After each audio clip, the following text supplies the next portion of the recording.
Stay tuned for this important tip. From our garden to yours.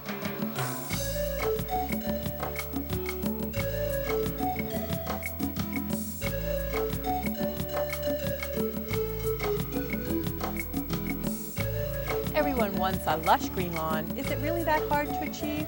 Well, I have an expert with me, Tom McCubbin, and he's going to tell us everything we need to know to have a lush green lawn. Tom, yeah, well, is it hard? It's not real hard, but you got to be consistent about what you're doing and give the lawn a little bit of care. And I think we're, you know, the wet weather, damp weather has helped out a lot also this year. We've had a lot of, that's been very helpful, Yep. I think. But you know, let's talk a little bit about the grasses people might have in their yards. Sure. Let's start with probably the most common right now, Number one, which is St. Augustine. This is what I have in my yard. Yeah, look at that coarse blade. People coming down from the north have a tough time with that one, but it runs out and it covers the area well, fills in. We can grow it from plugs, and it has one big problem: chinch bugs. Chinch bugs, and chinch bugs are harder and harder to control these days. You're right. And it does need water, and it does need nutrients. It does. We can train it. We can get it off on a, little lower water diet, but it does need water to look good, especially like this here. Let's talk about this new exciting one that everybody's planting these days. Now that is a soft grass, and I think it's what people think of northern grasses. That's the foot tickler, yeah. A lot of people are noticing also that they do get seed heads on our flower heads, and that's okay. When we mow it, they come off. We can mow it closer, about 2 inches, and look at that. All the grasses here, by the way, during the springtime took 26 degrees, but look how they've come back. They just rebounded for us.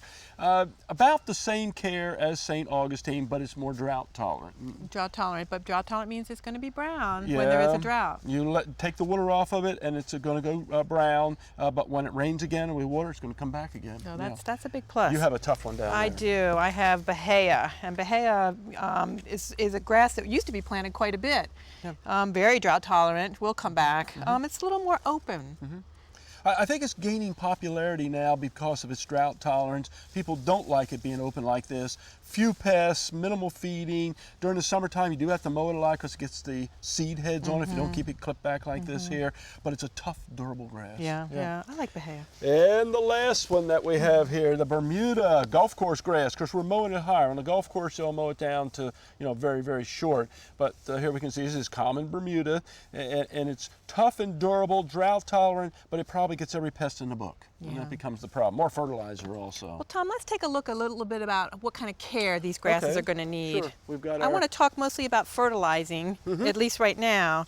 And, now's the time of year we're fertilizing, and this is a typical bag that we used to see, isn't it? That's a typical old fertilizer bag, 16% nitrogen, 4% phosphorus, 8% potassium.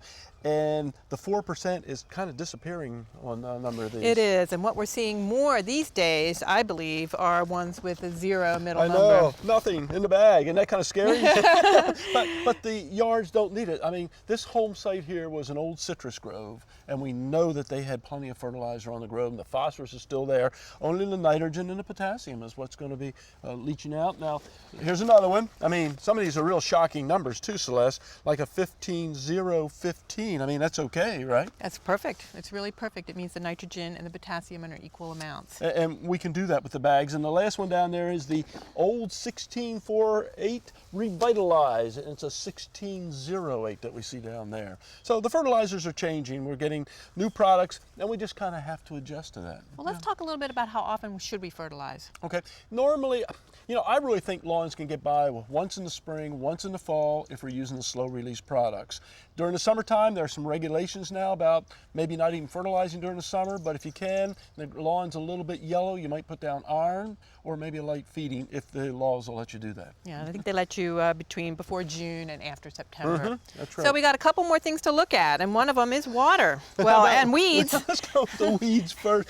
I saved this patch of weeds just for you. Aww, and this is heartleaf dry-mary, which is going to probably, and weeds are always going to be a problem, aren't they? They're always going to be popping up.